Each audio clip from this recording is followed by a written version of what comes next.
Arkadaşlar herkese merhaba. Bu videoda sizlerle beraber Hero Academy'den Todoroki'yi yapacağız.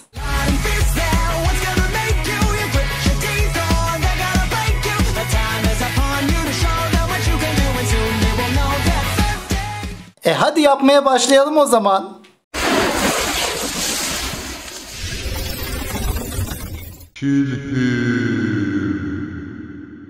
Figürümüze yine onu 3 açıdan resimlerini çizerek başlıyoruz. Çalışma masamızı güzel bir şekilde ayarlıyoruz. Çizim üzerinde ölçümler yaptıktan sonra gerektiği kadar bakır teli ayarlayıp kesiyoruz. Baş, gövde ve ayakları oluşturacak şekilde şekil verip kontrol ediyoruz. Takiben yine ölçümler yapıp kolları için yeteri kadar bakır teli ayarlayıp kesiyoruz. Bu teli gövdeye geçirip sıkıştırıp kollarının şeklini veriyoruz. Ve yine çizim üzerinden kontrol ediyoruz. Sonra elimize alüminyum folyomuzu alıyoruz. Figürümüzün başını, gövdesini ve bacaklarını kaplıyoruz. Sonra elimize polimer kilimizi alıyoruz. Ve figürümüzün her yerini kaplıyoruz. Artık şeklimizi fırınlayabiliriz.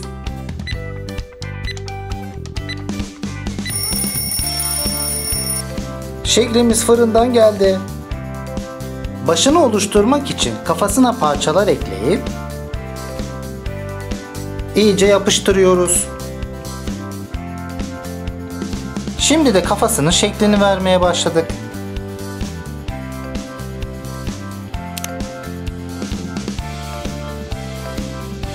Bunlar da her iki çenesi. Yüzü için referans çizgiler çiziyoruz. Burnu için parça yapıştırıyoruz. Her iki gözünün göz boşluklarını oluşturuyoruz. Ve kesim izlerini kaybediyoruz. Burnunun şeklini veriyoruz.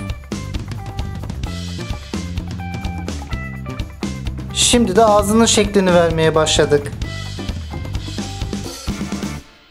Üst dudağı için parça ekleyip yapıştırıyoruz. Çenesi için de parça ekleyip onu da yapıştırıyoruz. Kulağı için parça ekleyip şeklini veriyoruz. Bunlar da kulağının kıvrımları. Diğer kulağını da aynı şekilde yapıyoruz. Şimdi de saçlarını yapmaya başladık. Üçgen şeklinde kestiğimiz parçalara şekil verip yüzeylerini tarıyoruz. İşte her biri bu şekilde olacak. Sonra da bunları Todoroki'nin saç stiline uygun olarak kafasına yapıştırıyoruz. Ensesinin saçlarını koyuyoruz. Kırmızı olan taraf tamam. Şimdi beyaz olan tarafa geçiyoruz. Bu yarayı da aynı şekilde yapıştırıp saçlarını tamamlıyoruz. Şimdi vücudunun üst tarafına geçtik. Koyduğumuz parçaların iyice yapışmasını sağlıyoruz. Boynunun arka tarafı için parçalar ekliyoruz. Ve iyice yapıştırıyoruz. İstediğimiz bazı küçük düzeltmeleri yapıyoruz. Bel kemerinin yerini belli edip içini boşaltıp düzeltiyoruz. Sıyırdığı elbisesi ile kolunun ayrımını yapıyoruz. Toplanma yeri için parça ekleyip iyice yapıştırıyoruz. Bu da diğer kolu. Elbisesi için belinin çevresine parça ekleyip bunun da iyice yapışmasını sağlıyoruz. Şimdi de elbisesi üzerindeki kırışıklıkları yapmaya başladık. Gövdesinin kırışıklıkları, sol kolunun kırışıklıkları ve sağ kolunun kırışıklıkları. Son olarak da kollardaki toplanma yerlerine bazı küçük kırışıklıklar yapıp tamamlıyoruz. Şimdi de Todoroki'nin ceketinin yakasını yapmaya başladık. Yakanın şeklini verdikten sonra bunu Todoroki'nin üzerine iyice yapıştırıyoruz. Bu da yakaların arasındaki eklenti. Ceketinin fermuar yeri, sol kolunun dikiş izi, sağ kolunun dikiş izi, omuzlardaki dikiş izleri ve yan taraflardaki dikiş izleri. Şimdi de sırtındaki ısı ayarlayıcısını yapmaya başlıyoruz. Uçlarını kesiyoruz. Uygun modelleme aletlerini kullanarak dış yüzeyini oluşturuyoruz. Tamamladıktan sonra bunu Todoroki'nin sırtına yapıştırıyoruz. Bunlar da omuz askıları olacak. Omzuna giydirdikten sonra fazla parçayı kesip çıkartıyoruz. Bu tarafının da aynı şekilde yapıyoruz.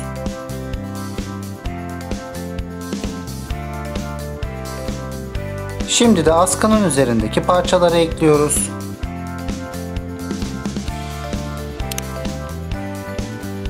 Bunlar da diğer omuz askısının parçaları. Bel kemeri için böyle bir parça oluşturuyoruz. Sonra da bunu belinin etrafına doluyoruz. Ve fazla parçayı kesip kopartıyoruz. Şimdi sıra bel kemerinin parçalarına geldi. Bunlar tokaları. Bunlar da tokaların yanındaki parçaları olacak. Uygun bir modelleme aletiyle bunların üzerindeki desenleri veriyoruz. İşte dördü de hazır. Şimdi de kemerin yanlarındaki kütüklükleri yapmaya başladık. Fazla parçaları kesiyoruz. Bu parçayla da kütüklüklerin etrafını saracağız. Artan parçaları kese kese kütüklüğün dört bir tarafını sardık. İşte ikisi de hazır. Şimdi de kemerindeki kapsülleri yapmaya başladık. Desenini verdikten sonra başındaki yuvarlığa yapıştırıyoruz. İşte oldu. Bunlar da tamamı. Artık bu yaptığımız bütün parçaları kemerin üzerine tek tek yapıştıralım. Kemerin üzerinde de bayağı bir şey varmış.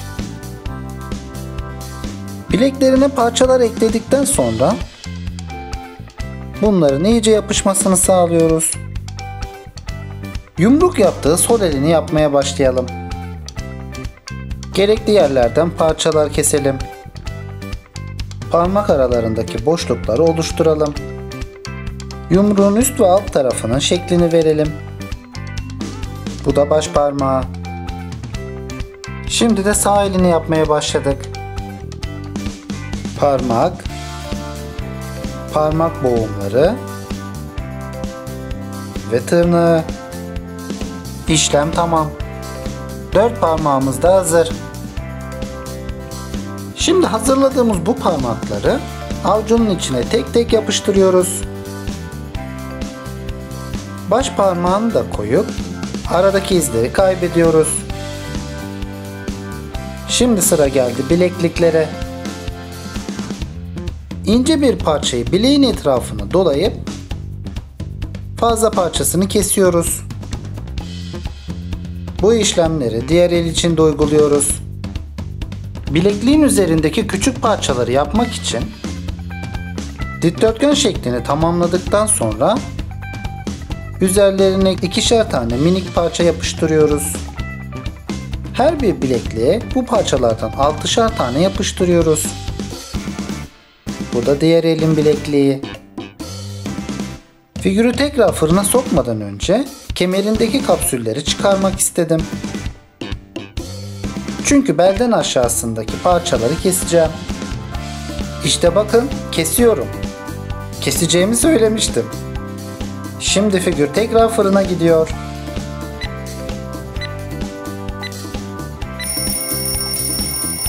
Figürümüz fırından geldi. Bacaklarını oluşturmak için parçalar ekliyoruz. Ve bu parçaların iyice yapışmasını sağlıyoruz. Botlarının başlangıç yerlerini belirleyelim. Pantolonun fazla parçalarını keselim.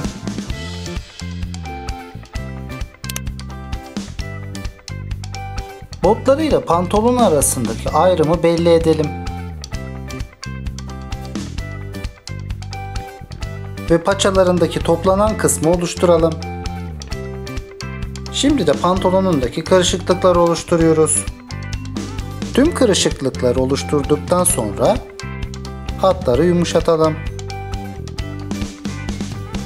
Pantolonun üzerindeki deseni yapmaya başladık. Bu deseni öğrenebilmek için internetteki birçok görseli araştırdım. Deseni önce hafifçe çizip daha sonra bastırarak üzerinden geçiyoruz.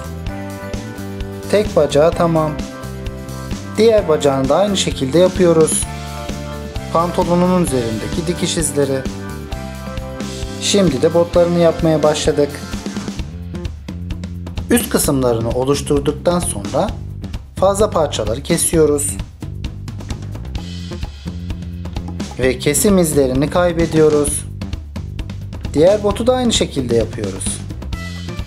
Topuk ayrımını belli etmek için aradan üçgen parçalar kesiyoruz. Bot tabanının çizgilerini oluşturuyoruz. Botundaki dikiş izleri. Burası da botun ön tarafındaki desen. Bu da diğer botu. Son olarak da unutmadan şu kapsülleri yapıştırıyoruz.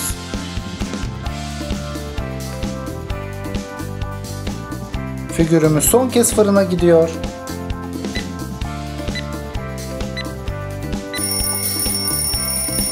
Figürümüz son kez fırından geldi. Hadi Todoroki'ye renk verelim. İlk olarak mavi boyayla başladım. Bu renkle Todoroki'nin gövdesini, sol kolunu, sağ kolunu ve pantolonunun önüyle arkasını boyadım.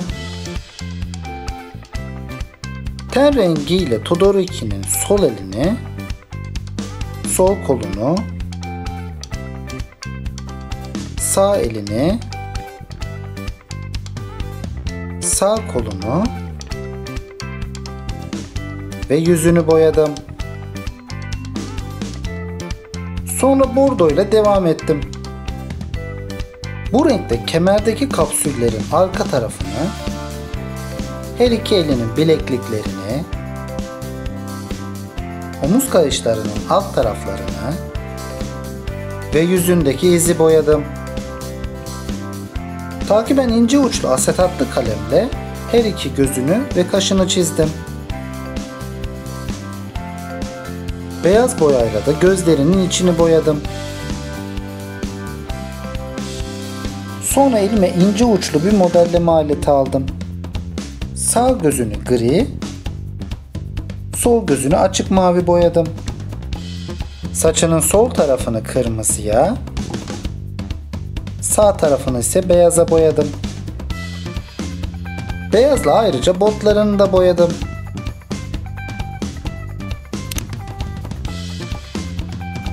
Koyu gri ile botunun üzerindeki deseni ve tabanları boyadım. Elime aldığım gri ile ısı dengeleyici cihazı ve kayışların üzerindeki parçaları boyadım. Bilekliklerin üzerindeki parçaları da bu renkte boyadım. Gümüş gri ile kemerinin üzerindeki kapsülleri boyadım. İnce uçlu modelleme aletinin ucunu griye batırdım ve yakasındaki hatları boyadım. son rengimiz de açık sarı. Bu renkle de Todoroki'nin kemerini boyadıktan sonra İşte karşınızda Todoroki. Videomu izlediğiniz için teşekkür ederim. Umarım Todoroki'yi beğenmişsinizdir. Eğer beğendiyseniz beğen tuşuna basmayı unutmayın. Charizard, sen Todoroki ile çok iyi bir ikili olurdun ha.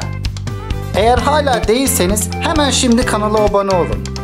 Todoroki, seni sıcak tarafından nasıl tutacağımı biliyorum. Facebook, Twitter ve Instagram hesaplarımı da bu şekilde takip edin. Todoroki bak, benim de ateş gücüm var. İstediğiniz figürü yorumlar bölümüne yazın. Belki sıradaki sizin istediğiniz figür olabilir. Bir başka figürde görüşmek üzere. Hoşça kalın.